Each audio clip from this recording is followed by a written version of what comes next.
Alright, before we start, you must know the notations. If you are a beginner and you don't know the notations of the Rubik's Cube or anything about the Rubik's Cube, then I highly recommend you to check out my video. The basic notations of Rubik's Cube for beginners. You can click to this image or the link is in the description down below.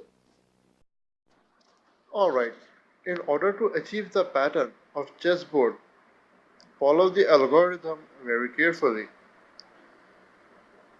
U twice,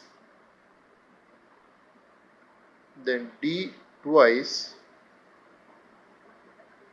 then F twice, B twice,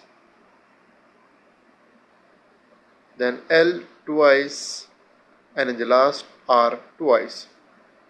There you have it, a perfect chessboard. If you like this video, be sure to check out my playlist for more awesome patterns like this.